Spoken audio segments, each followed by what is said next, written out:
সামনে একটা অসাধারণ ভিউজ। তো এখান থেকে এখন আমরা যাব জনসন। জাস্ট ইমাজিন এগুলো জায়গাতে বরফ পড়ে থাকে। পারলাম না। আমার খুব অক্সিজেনের কমতি হয়ে গেছিল। অসাধারণ অফরোড এখানে। এই হচ্ছে মারফা ভিলেজ। সাগর একটা ভালো কথা বলছিল, হচ্ছে দাদা আসার সময় তো আমরা এদিক দিয়ে এলাম, যাওয়ার সময় তো খাদের দিক দিয়ে যেতে হবে। এই অফরোডটা ছিল সেটা বাইরে হয়ে গেল। ঘড়িতে পাচ্ছে 10:50। আমরা এখন বেরোচ্ছি মুক্তিনাথ থেকে। আর সামনে একটা অসাধারণ ভিউজ। সত্যি এই ভিউজগুলো সত্যি অসাধারণ। একটু ওয়েট করে যায় সাগরের জন্য, ততক্ষণে ভিউ একটু দেখে নি। ওয়াও,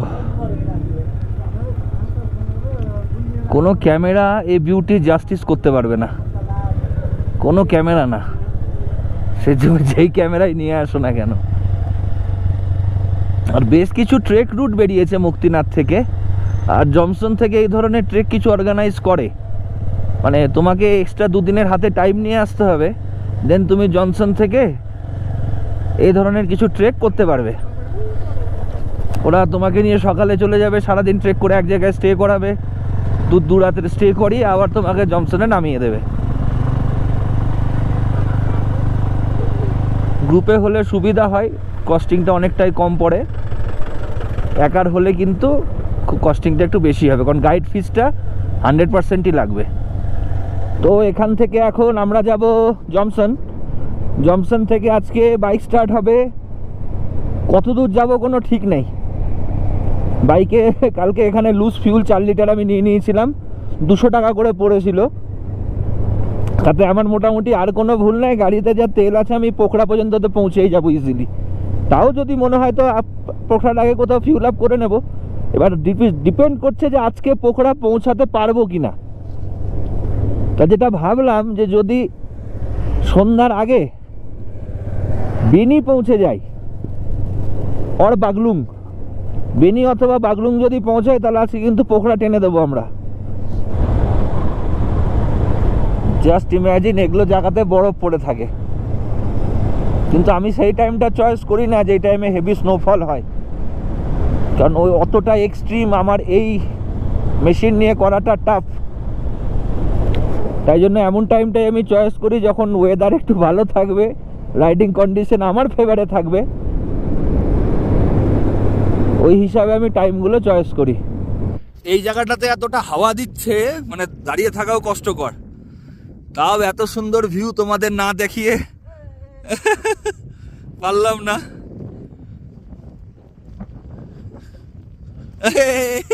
বেশি নাচিস না ভাই, অক্সিজেন কম আছে।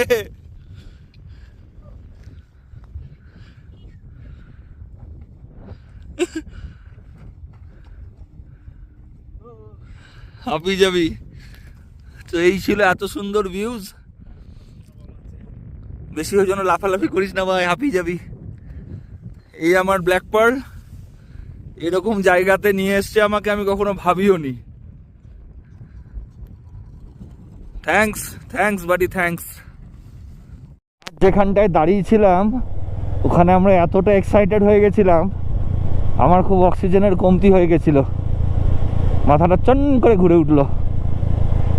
আমি ওই জন্য সাগরকে বললাম তুই থাকলে থাক ভাই, আমি একটু আস্তে আস্তে নিচের দিকে নেমে যাই। মুখ চোখ সব, চোখ বাঁধে মুখ গোটাটাই পেঁচিয়ে নিয়েছি।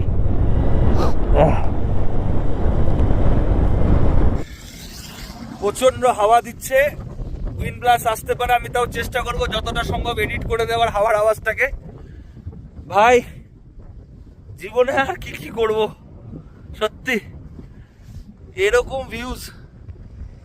স্নোক্যাপ মাউন্টেন এখানে, স্নোক্যাপ মাউন্টেন এইখানে, মাঝখানে আমি দাঁড়িয়ে আছি আমার ব্ল্যাক পার্লকে নিয়ে। মানে সত্যি আমার ব্ল্যাক পার্ল আমাকে যা দিয়েছে আমি খুব হ্যাপি। আর অক্সিজেনের কমতি এখানে আছে, এটা নিয়ে কোনো সন্দেহই নেই। আমি আরেকটু নিচে নেমে গিয়ে দাঁড়াবো, তারপরেও ঠিক আছে। সাগর এখনো আসেনি, সাগর উপরে খুব এক্সাইটেড। আমি একটু নিজে কষ্ট হচ্ছে বলে নিচে চলে এলাম। না দর্শন করে চলে এলাম জমসমে। আমাদের লাগেজগুলো এখানেই আছে, লাগেজগুলো মাউন্ট করব আর বেরিয়ে যাব টুকটুক করে। সাগর আসুক। একগুচ্ছ ভালো স্মৃতি নিয়ে মাস্তাং মুক্তিনাথকে বিজয় জানাচ্ছি। জয় বাবা ভোলানাথ, জয় বাবা বিষ্ণুদেব। আর মাথার উপরে জয় মা তারা। এবার বাড়ি ফেরার জন্য বিশাল একটা রাস্তা,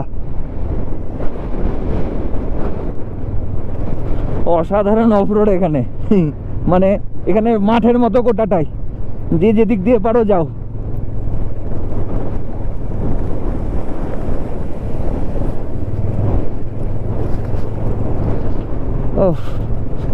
বিউটি বিউটি। এই যে হাওয়াটা দিচ্ছে না, গাড়ি মাড়ি মনে হচ্ছে ঠেলে দেবে।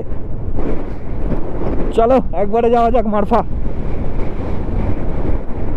একবার ঢোকার তো এই গেট দিয়ে ঢুকে ওই গেট দিয়ে বেরিয়ে যাব। খুব সুন্দর ভিলেজ মারফা। আর তো কোনোদিন আসতে পারবো কিনা জানি না। Bike allowed, bike allowed.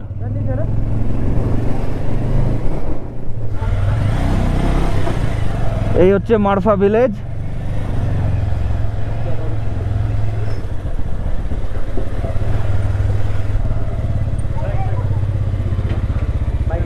Click your picture, click your picture.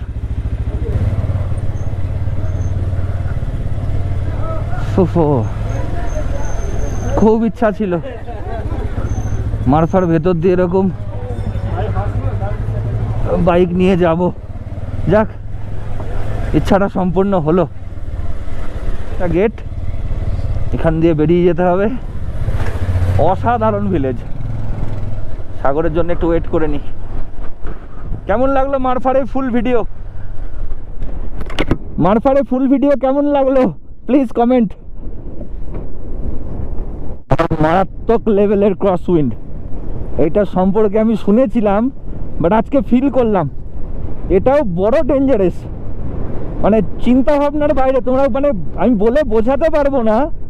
Bike মনে হচ্ছে একদিকে জাস্ট ঠেলে দেবে কোনো কোনো টার্নে। এইখানকার মারাত্মক অফরোডের সাথে সাথে আরেকটা ডেঞ্জারাস জিনিস, যেটা কেউ মনে হয় কখনো বলেনি, প্রচন্ড পরিমাণে হাওয়া। মানে এদিক ওদিক করে দিচ্ছে, একটু অসাবধান হলে কিনা ধাই করে গেলে। লেতে ঢুকতে এখনো কিলোমিটার 3 বাকি আছে। এইসব ভিউ তো আর রোজ রোজ পাবো না, তো ভাবলাম একটু দাঁড়িয়েই যাই। সাগর রাইডের এক্সাইটমেন্টে অনেক দূর দূর রাইড করছে আজকে, হেভি হেভি। যাই হোক, ভালো লাগছে দেখে। আর সবথেকে বড় কথা হচ্ছে রাইড করে মজা লাগছে ভাই, নো ডাউট। মাস্তাং সত্যি জীবনে পারলে একবার প্রত্যেক রাইডারগুলো রাইড করো। রাইডিংয়ের মজা একদম ফার্স্ট ক্লাস, ফাটিয়ে দেবে। উপরের অবস্থাটা দেখো, পুরো মেঘ জমা শুরু করে দিয়েছে অলরেডি উপরে। আর ধীরে ধীরে গোটা মেঘটা কিন্তু যতটা চাপ পড়বে ততটা নিচের দিকে নামবে। তাহলে আশ্চর্যের কিছুই নাই, ভ্যালিতে বৃষ্টি হলেও হতে পারে। কালো পানি বাজার। আর ওদিকে ধাওলাগিরির ভিউটা আজকে ঢেকে গেছে মেঘের জন্য, আর তার জন্য প্রচণ্ড পরিমাণে ঠান্ডাও বেড়েছে। হাত ফাত মনে হচ্ছে ঝনঝন ঝনঝন করছে। এখান থেকে আপ টু ঘাসা রাস্তা চকচক থাকবে একবারে। ঘাসার পর থেকে বেনি পর্যন্ত রাস্তা জয়ের তারা। যা তোর ভিডিও ছিল না আগেরবার, করে দিচ্ছি। ঘাসা ঢুকার আগে এই খতরনাক অফরোডটা ভিডিওতে না দিয়ে পারলাম না। আসার দিন যে হাতে গোনা কয়েকটা জায়গাতে ফেটেছে, তার মধ্যে এটা একটা।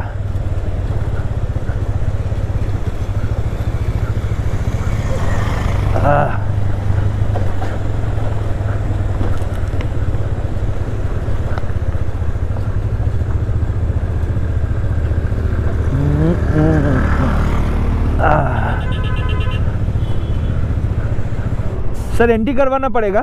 ओके। না এখানে আর নামার সময় ঘাসাতে আর চেক করার ব্যাপার নেই। শুধুমাত্র একটা জায়গাতে দুবার পারমিট চেক হলো, সেটা হচ্ছে জমসমে। মুক্তিনাথ যাওয়ার সময় একবার চেক হলো, মুক্তিনাথ থেকে নেমে আসার সময় একবার চেক হলো। ঘাসা পেরোতে দেরি আর চালু অফরোড। আর অফরোড মানে যা তো অফরোড না, সেই লেভেলের অফরোড। আর অফরোডের সবচেয়ে বেশি কষ্টকর আমার লাগে যখন আমি উপর থেকে নিচে নামি, পুরোটাই ক্লাচ, ইঞ্জিন ব্রেকিং, ব্রেক, মানে মেশিনের কষ্টটা তখন যেমন মনে হয় বেশি হয় অনেক। এখনো আমাদের 45 কিলোমিটার চালাতে হবে অফ রোডে।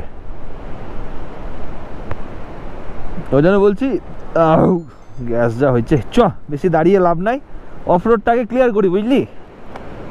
বেনির পরে দেখা যাবে, দাঁড়াবো না কি করবো না, থেকে যাব। সাগর একটা ভালো কথা বলছিল, বলছে দাদা আসার সময় তো আমরা এদিক দিয়ে এলাম, যাওয়ার সময় তো খাদের দিক দিয়ে যেতে হবে।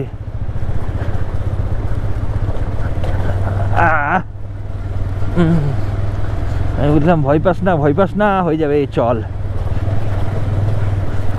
আচ্ছা হচ্ছে তো ধীরে ধীরে।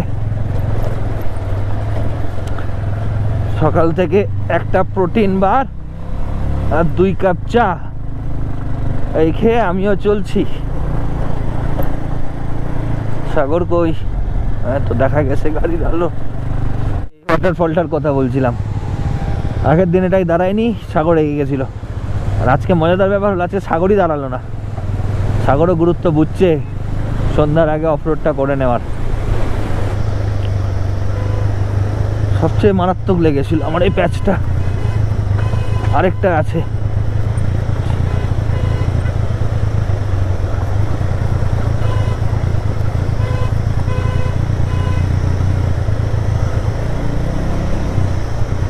যাওয়ার দিন এইখানটাতে বিভৎস জ্যাম পেয়েছিলাম। যাওয়ার দিনের ভিডিও যদি কেউ না দেখে থাকো, আমি ডেসক্রিপশনে লিঙ্ক অ্যাড করে দিচ্ছি, প্লিজ একবার চেক আউট করতে পারো। অসাধারণ এক্সপিরিয়েন্স হয়েছিল যাওয়ার দিন আমাদের। রাস্তাগুলো যতই মনে হয় সেম, কিন্তু যাওয়ার দিন ক্যামেরার অ্যাঙ্গেল ছিল ওদিকে, আজকে আছে এদিকে, পুরোপুরি আলাদা মনে হবে। সো একবার গিয়ে চেক আউট করতে পারো। আর যারা মুক্তিনাথ আসার জন্য প্রিপারেশন নিচ্ছ, চোখ বন্ধ করে প্রিপারেশন নাও। রাস্তা অফরোড হতে পারে, কিন্তু একটু সাবধানে চালালে খুব একটা সমস্যা হওয়ার কথা নয়। হ্যাঁ, 4-5 জায়গা আছে ভেতর কাঁপবে। আর মোটর বাইক তো এই জন্যই, একটু যদি ভেতরটা দুক করে নাই কাঁপলো, অ্যাড্রেনালিন রাশ নাই হলো, তাহলে তো আর বাইক চালানো আর না চালানোর মধ্যে পার্থক্য কী থাকলো। ঘড়িতে বাজছে 3টা 1, আর আমরা এখন তাতো পানিতে ঢুকছি। এই যে তাতো পানি, তবে যা গরম এমনিও আছে, আর পানি তাতানোর দরকার নেই। সত্যি নিচে বিভৎস গরম লাগছে। আর আশ্চর্য ব্যাপার, ওরকম স্নো ক্যাপ মাউন্টেন থাকা সত্ত্বেও সেই লেভেলের ঠান্ডা কিন্তু ছিল না উপরে, বিশ্বাস করো। বেনি ঢোকার আগে লাস্ট অফ রোড এইটা। ঘড়িতে বাজছে 3টা 47, আর বেনি ঢুকতে কিলোমিটার 5-6 বাকি আছে। তার আগে এটা লাস্ট অফ রোড। চলে এলাম বেনি। ঘড়িতে বাজছে 4টা 6।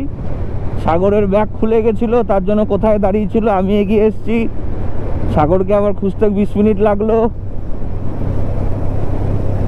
এই ছেলেটা বারবার হারিয়েই যায়। দেখো এই রাস্তার অবস্থা। তো যদি মাস্তাঙ্গে ওঠার আগে কেউ অফরোডের প্র্যাকটিস করতে যাও, তাহলে এই রাস্তাটা অবশ্যই নিতে পারো। আদারওয়াইজ সাজেশন থাকবে, ভালো রাস্তা চাইতে গেলে কালীগণ্ডকী রিভার ক্রস করে বাগলুংয়ের ভেতর দিয়ে, বেনির ভিতর দিয়ে চলে এসো। এই অফরোডটা সিলেবাসের বাইরে হয়ে গেল। এই জন্য বলছি, কারণ যাওয়ার দিন এই অফরোডটুকু করতে হয়নি। আমরা বাগলুং দিয়ে গেছিলাম, বেনির শহরের ভেতর দিয়ে উঠেছিলাম, তার জন্য এই চাপটা নিতে হয়নি। আজকে একদম খাড়াখাড়ি এরকম রাস্তা, টানা 9 কিলোমিটার, টানা 9। অন্ধকার হয়ে গেছে প্রায়। আর আমরা এখন বেরোলাম বাগলুং থেকে। পোখরা এখান থেকে 65 কিলোমিটার দূরে। আচ্ছা, বাগলুংয়ের কাছে এসে খুব কনফিউশন হয়, যে রাস্তাটা উপর দিকে গেল সেটা নেব না নিচ দিয়ে যেটা গেল সেটা, কালীগণ্ডকী রিভার পেরিয়ে। ছোট্ট করে একটু বলে দেওয়ার, আমি যাওয়ার দিন গেছিলাম নিচ দিয়ে যে রাস্তাটা গেছে সেটা দিয়ে, এটার ডিস্টেন্সটা কিছুটা বেশি, কিছুটা মানে ভালোই, প্রায় 8-9 কিলোমিটার বেশি, কিন্তু রাস্তা ভালো। হোয়ার ইজ যদি তুমি উপরের দিকে রাস্তাটা দিয়ে যাও তাহলে সেই ক্ষেত্রে কিন্তু ডিস্টেন্সটা হয়ে যাবে কম, রাস্তা হয়ে যাবে ফুল অফ অফরোড, মানে এতটাই অফরোড আর মানে মজাও লাগবে। সো চয়েস ইজ ইয়ার্স, কোনটা তুমি চয়েস করবা তার উপর তুমি তোমার রাইড প্ল্যানটা সেভাবে করে নিতে পারবা।